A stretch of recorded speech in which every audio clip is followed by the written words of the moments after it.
What if the two greatest sources of fear in your life, death and the divine, were actually nothing to be afraid of?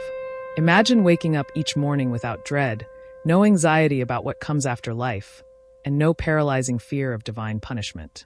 It sounds radical, almost too good to be true. But over 2,000 years ago, one man proposed that these fears weren't just unnecessary, they were based on illusions.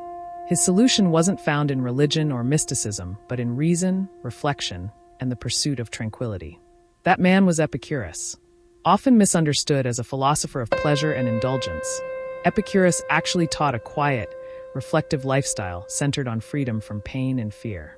And perhaps his most revolutionary teaching was this: we should not fear death or the gods. These fears, he claimed, are the primary sources of human misery, and by confronting them with logic, we can free ourselves and live more peacefully.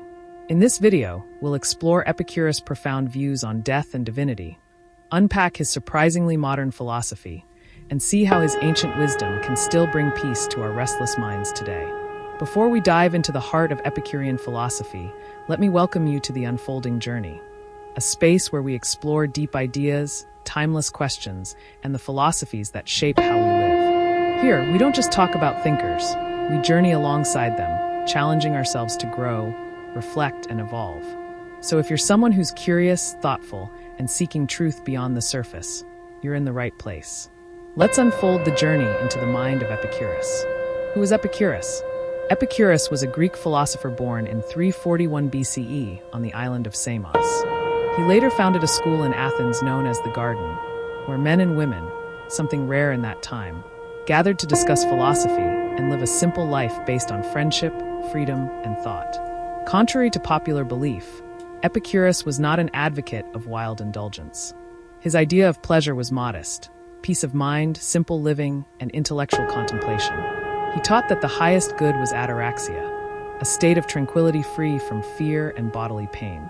To reach it, we had to free ourselves from the greatest sources of human suffering, the fear of death and the fear of the gods. Let's explore how he tackled these two towering fears. Epicurus on death.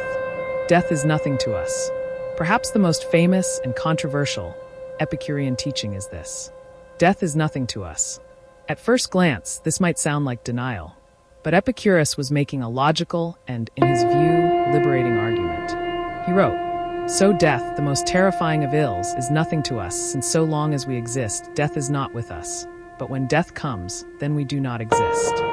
In other words, where we are, death is not, and where death is, we are not. There is no overlap. You never actually experience being dead, because death is the end of consciousness. And if you cannot feel or perceive anything in death, why fear it? For Epicurus, the fear of death is rooted in imagination, not reality. We fear being dead as if it's a state of suffering, or we fear missing out on life. But death is not an event we live through. It's the end of all experience. It's not painful. It's not something to dread. It's nothing. By understanding this, Epicurus believed we could remove a massive burden from our lives. Why should the inevitable fact of death ruin our days? Why should a thing we will never feel torment us while we are alive? The fear of divine punishment. The second great fear Epicurus confronted was the fear of the gods. In ancient times, and even now, many people live with anxiety about divine judgment. They worry about curses, punishment after death, or being eternally condemned for human faults. Epicurus saw this fear as another form of mental slavery, and he sought to set people free.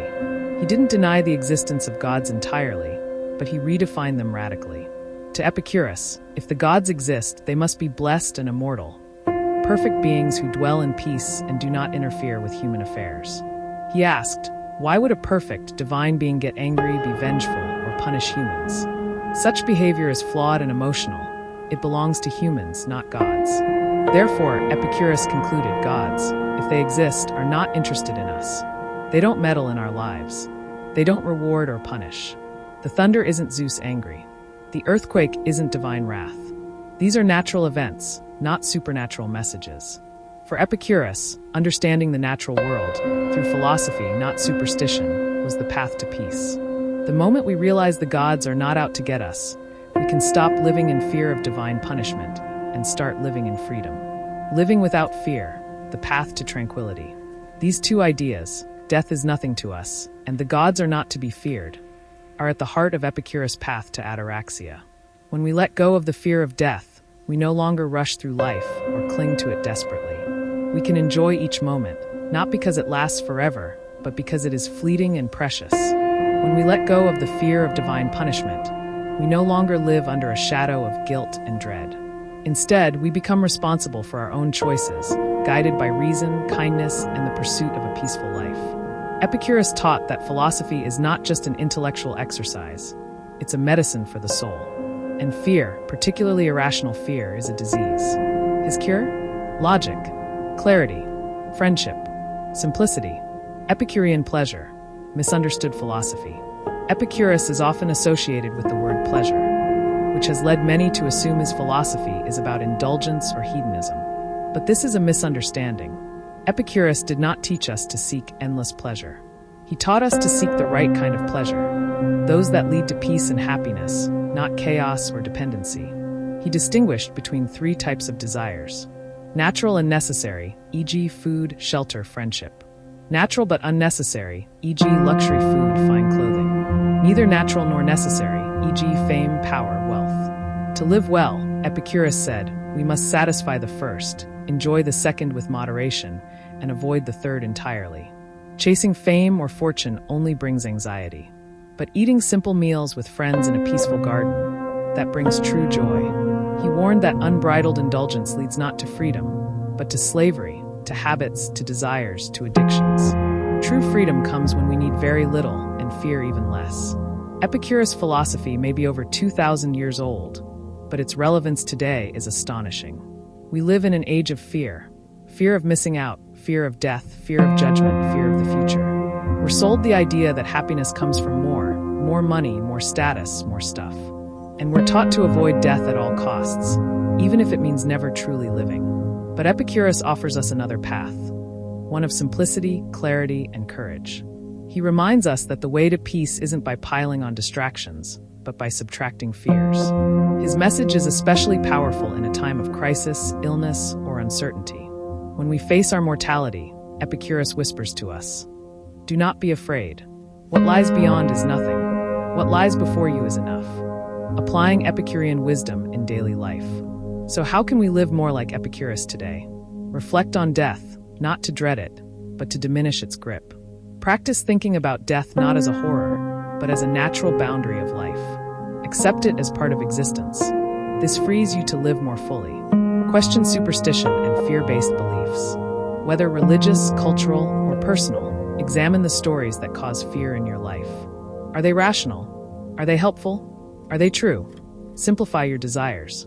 Ask yourself, what do I really need to be content? You may find it's much less than you think.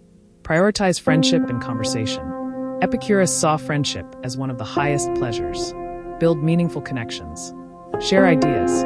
Create your own modern garden. Make peace of mind your goal. Instead of chasing excitement or fame, pursue calm, clarity, and balance.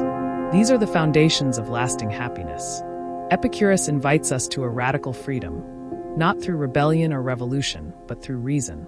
He teaches us that peace is possible, not by changing the world, but by changing how we see it.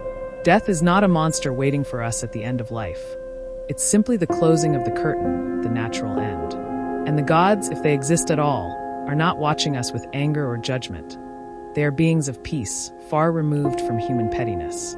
When we embrace these truths, we can stop running from fear and start walking toward tranquility. Epicurus doesn't offer empty optimism. He offers liberation grounded in clarity. And maybe, just maybe, that's what we need most right now. Thank you for watching this episode of The Unfolding Journey. If this exploration of Epicurean wisdom resonated with you, I invite you to subscribe and be part of our growing community of thinkers, seekers, and questioners. Backhand index pointing right, hit that subscribe button, like this video, and click the bell so you never miss a journey into philosophy, meaning, and mindful living. Until next time, live simply, seek peace, and never fear the void.